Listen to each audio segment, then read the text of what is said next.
आप अगर वक्फ प्रॉपर्टी के लिए लड़ाई लड़ेंगे तो आप समझ लीजिए आप अल्लाह की प्रॉपर्टी के लिए लड़ाई लड़ रहे हैं।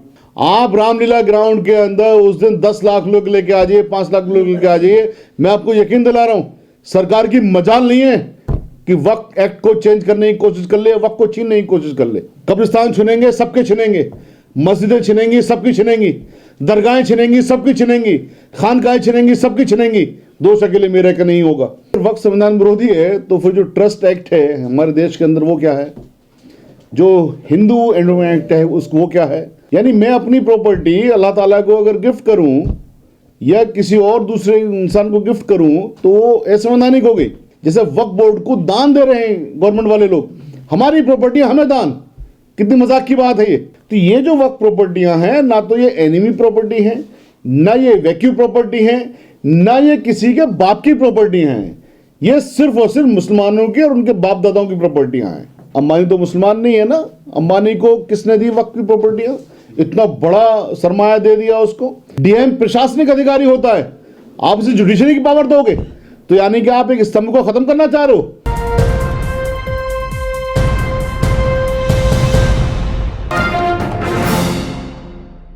पहली दिसंबर को हम लोग रामलीला मैदान में एक विशाल रैली करने जा रहे हैं, दलित भाइयों के साथ, ओबीसी भाइयों के साथ और आदिवासियों के साथ मिल करके। जो हमने एक संगठन बनाया है उसका नाम है डोमा, जिसको कहा जाता है दलित ओबीसी माइनॉरिटी आदिवासी संगठन। और हमारी जो लड़ाई है संविधान को बचाने की और वक्फ बोर्ड को बचाने की। वक्फ के जो कानून भारत की सरकार बदलना चाह रही है अमेंडमेंट ला करके, उस अमेंडमेंट को वापस करवाने की, यानी बिल को खारिज करवाने की। और चूंकि हम दलित भी मिले हुए हैं इसमें, ओबीसी भी मिले हुए हैं, तो रिजर्वेशन की जो सीमा है 50% से ज़्यादा बढ़ाई जाए और साथ में जातीय जनगणना हो ओबीसी भाइयों के लिए, और ईवीएम को बैन किया जाए, क्योंकि ईवीएम बैन होगी तभी देश बचेगा, तभी संविधान बचेगा, और जब संविधान बचेगा तो वक्फ बोर्ड भी बचेगा। तो इसलिए हम 1 तारीख को एक रैली करने जा रहे हैं दिसंबर 1 को रामलीला मैदान में, जिसमें मुख्यतः जो हमारी बात है वो संविधान बचाओ और वक्फ बचाओ, ये हमारी मुख्यतः है। ईवीएम को बैन करो, ये हमारी डिमांड है। रिजर्वेशन की सीमा 50% से ज़्यादा बढ़ाओ। इसमें कल जो मोदी साहब ने कहा 2 दिन पहले, ये कहा, एक बच्चों की सी उन्होंने बात करी कि साहब जो वक्फ है वो संविधान विरोधी है, यानी संविधान में उसकी जगह नहीं है। ये इतनी अजीब सी उन्होंने बात की जैसे कोई बच्चा हो छोटा सा, और वो इतने उम्र दराज हो गए उसके बावजूद भी ऐसी बातें कर रहे हैं। वो देखिए कि संविधान विरोधी है वक्फ। अब मुझे बताइए अगर वक्फ संविधान विरोधी है तो फिर जो ट्रस्ट एक्ट है हमारे देश के अंदर वो क्या है, जो हिंदू एंडोमेंट एक्ट है उसको वो क्या है, जो गुरुद्वारा प्रबंधक कमेटी है वो क्या है। यानी मैं अपनी प्रॉपर्टी अल्लाह ताला को अगर गिफ्ट करूं या किसी और दूसरे इंसान को गिफ्ट करूं तो असंवैधानिक हो गई। तो ये बच्चों की सी बात वो कर रहे हैं। दरअसल ये एक कहावत है हम लोगों की तरफ, खिसियानी बिल्ली खंबा नोचे। पूरे देश भर से जब ज़बरदस्त तरीके से वक्फ के अमेंडमेंट के खिलाफ रिप्रेजेंटेशंस गई, तकरीबन 1.25 करोड़ मेल इसके खिलाफ गए, तो ये उससे बौखला गए। और उससे बौखलाने के बाद में इनकी ये बात की संविधान विरोधी है। दूसरी बात उन्होंने कही कि साहब दिल्ली में 100 से ज़्यादा प्रॉपर्टियाँ मनमोहन सरकार ने इलेक्शन से पहले 2014 में मुसलमानों को देनी चाहिए थी वक्फ प्रॉपर्टियाँ। वो जिन प्रॉपर्टियों की बात कर रहे हैं वो 123 प्रॉपर्टियाँ वक्फ प्रॉपर्टियाँ वो प्रॉपर्टियाँ हैं जिसका 1921 में जब अंग्रेज़ों की सरकार थी तब सर्वे हुआ था, और सर्वे होने के बाद में, तहकीकात होने के बाद में ये पाया गया था कि वो सारी की सारी वक्फ प्रॉपर्टियाँ हैं। और सर्वे या तहकीकात कैसे होती है, जहाँ जो प्रॉपर्टी सिचुएटेड है उसके लीगल डॉक्यूमेंट्स को देखा जाता है, उसके टाइटल डॉक्यूमेंट्स को देखा जाता है, खसरा खतौनी गिरदावरी वगैरह को देखा जाता है। और जब ये सब चीज़ों के बाद में रेवेन्यू ऑफिसर यानी कलेक्टर या डीएम या एसडीएम वहाँ पर रिपोर्ट ये दे देता है कि साहब ये वक्फ प्रॉपर्टियाँ, तब वो वक्फ मानी जाती हैं प्रॉपर्टियाँ। तो ये 1921 में उन प्रॉपर्टियों का सर्वे हुआ, वक्फ प्रॉपर्टियाँ हैं। उसके बाद में वो प्रॉपर्टियाँ फिर भी, हालांकि मुसलमानों के कंट्रोल में वो हमेशा से थी, क्योंकि उसमें ज़्यादातर मस्जिदें हैं, दरगाहें हैं, खानकाहें हैं, इमाम बाड़े हैं, तो वो मुसलमानों के कंट्रोल में होते हुए भी भारत की सरकार ने उनको लेना चाहा। जब लेना चाहा तो उस पर उन्होंने 1981 में एक बर्नी कमेटी बनाई। 1 मेंबर कमेटी, बर्नी कमेटी बनाई। उन्होंने भी कहा कि ये वक्फ प्रॉपर्टियां हैं। जब ये रिपोर्ट आ गई वक्फ प्रॉपर्टियां हैं, तो हिंदुवादी संगठन, विश्व हिंदू परिषद वगैरह दिल्ली हाईकोर्ट में चले गए। वहां पर हाईकोर्ट से स्टे हुआ इस बात का कि यथास्थिति बना के रखी जाए, गवर्नमेंट इस पे जो भी स्टेप लेती है गवर्नमेंट ले ले स्टेप। तो वो हमारी प्रॉपर्टियां थी। उसके बाद में फिर 2014 में इलेक्शन से पहले एक मुद्दा बनाने के लिए ही शायद, या हिंदुवादी संगठनों को फायदा पहुंचाने के लिए, क्योंकि कांग्रेस के अंदर ही बहुत ज्यादा आरएसएस के लोग बैठे हुए थे और बैठे हुए हैं अभी भी, तो उन्होंने उस वक्त एक मुद्दा ये बना दिया कि साहब ये जैसे वक्फ बोर्ड को दान दे रहे हैं गवर्नमेंट वाले लोग, हमारी प्रॉपर्टी हमें दान, कितनी मजाक की बात है ये। तो ये फिर दिल्ली हाईकोर्ट में इस बात को गए, फिर वो चैलेंज हुआ।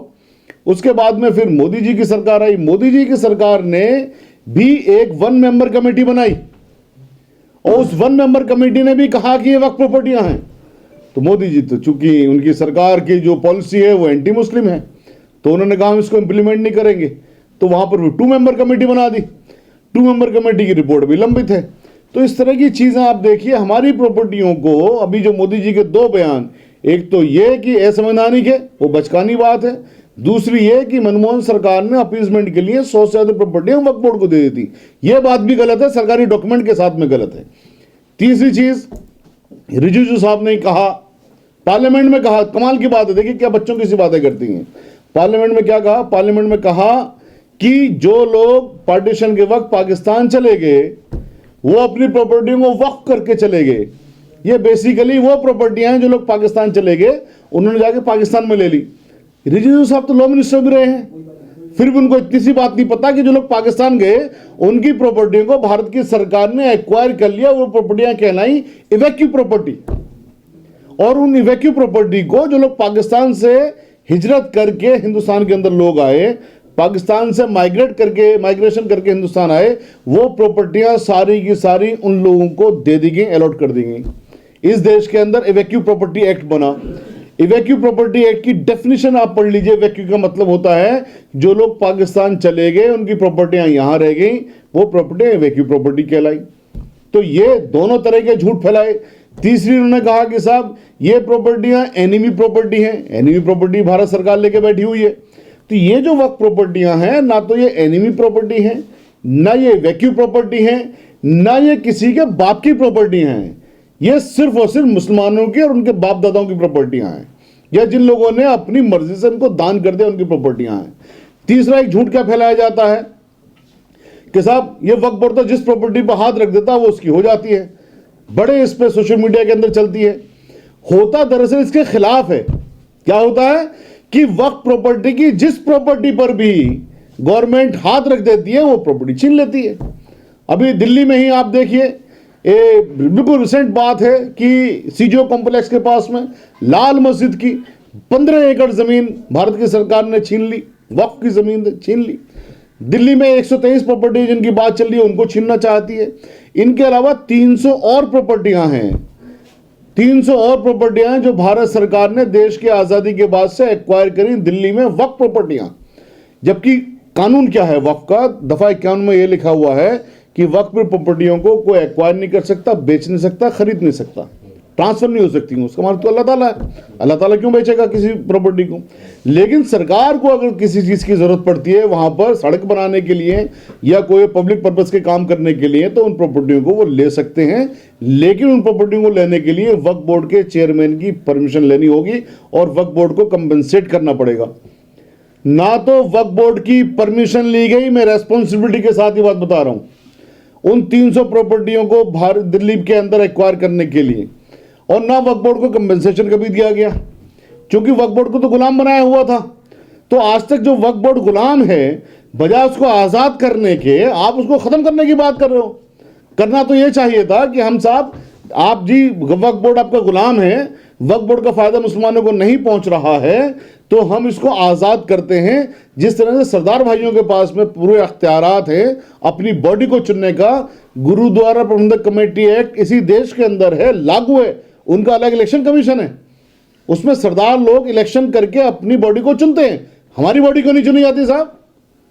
हमारी बॉडी में तो, हमारे वक्फ बोर्ड में तो चेयरमैन को मुसल्लत कर देती है हमारे ऊपर, अपने एमएलए को या अपने दूसरे किसी खास आदमी को। अब देखिए उसकी मिसाल क्या होती है। दिल्ली में 300 प्रॉपर्टियां एक्वायर कर ली, चेयरमैन ने उसको ऑब्जेक्ट भी नहीं किया, परमिशन भी नहीं मांगी, क्योंकि चेयरमैन भी गवर्नमेंट का आदमी है। तो किस तरह का हमारे साथ में विश्वासघात होता है, किस तरह का धोखा हमारे साथ में होता है। लेकिन परिवेश में क्या कहा जाता है, नैरेटिव क्या बनाया जाता है, सब जिस प्रॉपर्टी को वक्फ बोर्ड चाहता हाथ रख लेता है, वो वक्फ की हो जाती है। मैंने आपके सामने 3 मिसालें दी। अब मैं आपको कानून की बात बता रहा हूं। वक्फ एक्ट के दफा 37 में यह लिखा हुआ है कि वही प्रॉपर्टी वक्फ हो सकती है जो प्रॉपर्टी आदमी वॉलंटरली खुद उसका मालिक हो, वो वक्फ करना चाहे। मिसाल के तौर पे मैं शाहिद अली, मैं किसी प्रॉपर्टी का मालिक हूं, मैं उसको वक्फ को गिफ्ट करना चाहता हूं, अल्लाह को गिफ्ट करना चाहता हूं, तो मैं एक वक्फ डीड बनाऊंगा और मैं वक्फ बोर्ड के पास जाऊंगा और मैं कहूंगा साहब मैं इस प्रॉपर्टी का मालिक हूं, ये मैं आपको वक्फ करना चाहता हूं। तो वक्फ बोर्ड फिर मेरी प्रॉपर्टी जहां पर सिचुएटेड है उस कंसर्न कमिश्नरी को या कंसर्न रेवेन्यू तहसील को वहां पर लेटर भेजेगी और उनसे पूछेगी कि शाहिद साहब आए हैं, क्या इस प्रॉपर्टी के मालिक हैं, कोई ऑब्जेक्शन तो नहीं है, कोई डिस्प्यूट तो नहीं है। जब वहां से सरकार ये रिपोर्ट दे देगी कि कोई इस पर डिस्प्यूट नहीं है, मालिक हैं, कर सकते हैं, तब वो मेरी प्रॉपर्टी वक्फ होगी। अब बताइए झूठ क्या फैलाया जाता है कि वक्फ जिस प्रॉपर्टी को चाहे अपना बना ले। तो ये कितना बड़ा झूठ फैलाते हैं ये लोग। आप खुद सोचिए कि चीज क्या है, हमारी प्रॉपर्टी हम दे रहे हैं।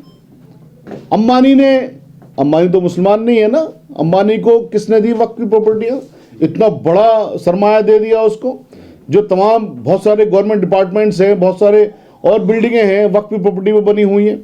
चौथी जो इंपॉर्टेंट बात है वो ये है कि इन्होंने एक इसमें एक्ट के अंदर जो एक तरमीम कर रहे हैं वो ये कर रहे हैं कि साहब हम डीएम को पावर देंगे और वक्फ ट्रिब्यूनल की पावर खत्म करेंगे। उस पर देखिए क्या झूठ फैलाया गया कि वक्फ ट्रिब्यूनल में तो वक्फ बोर्ड का आदमी होता है, अपने हिसाब से फैसले कर लेते हैं। ये फिर एक मजाक है। बाकी में ये लोग समझते हैं कि सारे लोग ही शायद बेवकूफ़ हैं तो हम कुछ भी फैला देंगे। और इत्तेफाक की बात यह है कि इनके जो लोग हैं सोशल मीडिया पे वो लोग उसको बढ़ाते भी हैं और हमारे लोग वो बिल्कुल इनको काउंटर नहीं करते। हमारे लोग इन बातों को बढ़ाते ही नहीं है। भाई जो ये मेरी बात को सुन रहा हो प्लीज बढ़ाइए इन बातों को कि देख किस तरह का झूठ फैलाया जाता है। अब बताइए, डीएम होता है प्रशासनिक अधिकारी और ट्रिब्यूनल में होता है जुडिशियल ऑफिसर, जज साहब होती है ट्रिब्यूनल में, वक्फ बोर्ड का आदमी नहीं होता है। ट्रिब्यूनल में कौन कौन होते हैं? एक होते हैं जज साहब जो जुडिशरी से होते हैं, एक होते हैं रेवेन्यू सेक्रेटरी जो गवर्नमेंट ऑफ इंडिया का होता है या स्टेट गवर्नमेंट का होता है, और तीसरे होते हैं एक मुस्लिम मामलों के जानकार। कितना बढ़िया कॉम्बिनेशन है। और ट्रिब्यूनल जो है हिंदुस्तान के अंदर खाली वक्फ के लिए नहीं है, जो सेंट्रल गवर्नमेंट के सर्वेंट्स हैं उनके लिए ट्रिब्यूनल है, उसका नाम है कैट। जो बैंक के लोन लेते हैं उनके लिए ट्रिब्यूनल, उनका नाम है डीआरटी। जो कस्टम एक्साइज का है उसका नाम है सीगेट। तो बहुत सारे ट्रिब्यूनल हैं। जो मोटर एक्सीडेंट हो जाते हैं आपने सुना होगा, उसका ट्रिब्यूनल है एमएसीटी। तो डिफरेंट ट्रिब्यूनल बनाए हुए हैं। वो इसलिए बनाए हुए हैं कि एक स्पेसिफिक कोर्ट के पास में मामला जाए, वो उसके पूरी तरह से एक्सपर्ट हो जाते हैं, ये एक्सपर्ट होते हैं वो अपना, ताकि त्वरित फैसला हो, जल्दी फैसला हो। लेकिन उन्होंने क्या करा कि साहब वक्फ ट्रिब्यूनल में देखिए साहब ये अपना आदमी बिठा लेते हैं, इसलिए हम जज साहब को इसका राइट देंगे। अभी ऑनरेबल सुप्रीम कोर्ट ने बुलडोजर वाले मामले में क्या कहा कि देश के अंदर 3 स्तंभ हैं जिन पर टिका हुआ है, विधायिका, कार्यपालिका, जुडिशरी। कार्यपालिका को यानी प्रशासन को जुडिशरी का काम नहीं करना चाहिए। डीएम प्रशासनिक अधिकारी होता है, आप इसे जुडिशरी की पावर दोगे तो यानी कि आप एक स्तंभ को खत्म करना चाह रहे हो, तो आप देश के संविधान को खत्म करना चाहते हो, आप देश के संविधान की हत्या करना चाहते हो, ये तो हम नहीं होने देंगे। तो इसीलिए इस वाली रैली का हमने आयोजन किया है कि ये देश के संविधान को खत्म करना चाहते हैं, हम देश के संविधान को बचाना चाहते हैं। अब जिम्मेदारी आप सबके ऊपर है। देखिए, वक्फ प्रॉपर्टियों का मालिक हमारे देश के कानून के मुताबिक, शरीयत के मुताबिक, नबी के वसल्लम के अहादीस के मुताबिक इसका मालिक अल्लाह सुब्हानहू तआला होता है। और आप अगर वक्फ प्रॉपर्टी के लिए लड़ाई लड़ेंगे तो आप समझ लीजिए आप अल्लाह की प्रॉपर्टी के लिए लड़ाई लड़ रहे हैं। आपकी कोई 1 इंच पे कब्जा करने की कोशिश करे, आप लड़ते हैं, पूरी कोशिशें करते हैं, तो क्या अल्लाह की प्रॉपर्टी पे जब कब्जा करने की कोशिश हो रही है, कवायद हो रही है, तो आप लड़ने के लिए नहीं आएंगे क्या? हमारे संविधान ने लड़ने का तरीका बताया है। वो लड़ने का क्या तरीका है कि हम लोग रैलियां करें, हम लोग पिटिशंस डालें, हम लोग मुजाहरे करें, हम लोग प्रदर्शन करें शांतिपूर्वक। इसीलिए हमने एक बड़ी रैली का आयोजन किया 1 दिसंबर को। देखिए सर, डेमोक्रेसी में जिसके पास सर होते हैं उसकी बात सुनी जाती है। आप रामलीला ग्राउंड के अंदर उस दिन 10 लाख लोग लेके आ जाइए, 5 लाख लोग लेके आ जाइए, मैं आपको यकीन दिला रहा हूं, सरकार की मजाल नहीं है कि वक्त एक्ट को चेंज करने की कोशिश कर ले, वक्त को छीनने की कोशिश कर ले, मजाल नहीं है। लेकिन अगर आप नहीं आए, आपने कोशिशें नहीं की, तो फिर रोते रहिएगा, कहते रहिएगा देखिए साहब जुल्म हो रहा है। अभी संभल के अंदर हुआ, अभी आपके अजमेर के अंदर हो रहा है, वहां भी एक पिटीशन अलाउ कर दिए। फिर घर में बैठ के बात करते रहिए, अफसोस करते रहिए बस।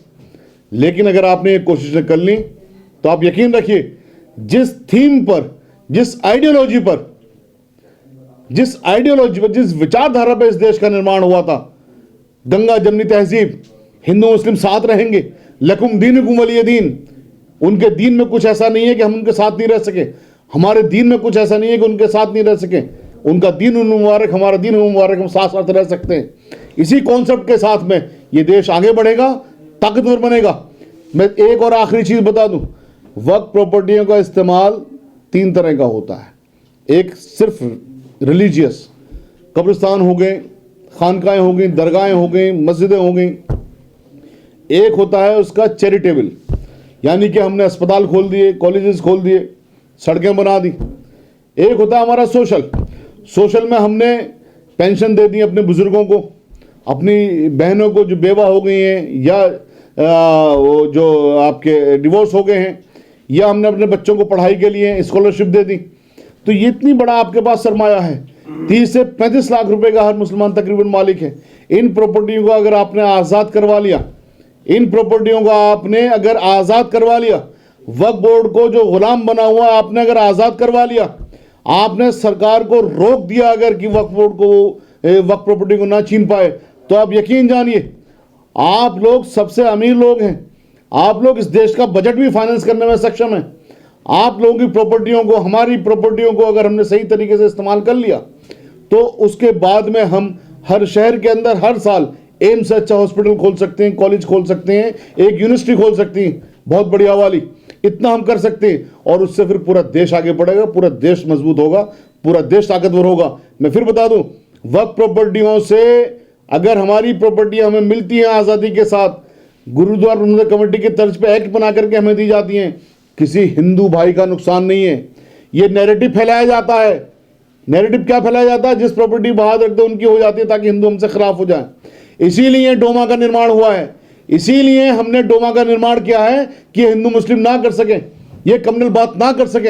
अब दलित हमारे साथ मिलकर खड़ा हुआ है लड़ने के लिए, हम दलित के साथ मिलकर खड़े हुए हैं लड़ने के लिए। ओबीसी हमारे साथ मिलकर खड़ा हुआ है लड़ने के लिए, हम ओबीसी के साथ खड़े हुए मिलकर लड़ने के लिए। तो इसलिए डोमा का निर्माण हुआ है, इसीलिए दलित, मुस्लिम, ओबीसी, आदिवासी परिसंघ बनाया गया है।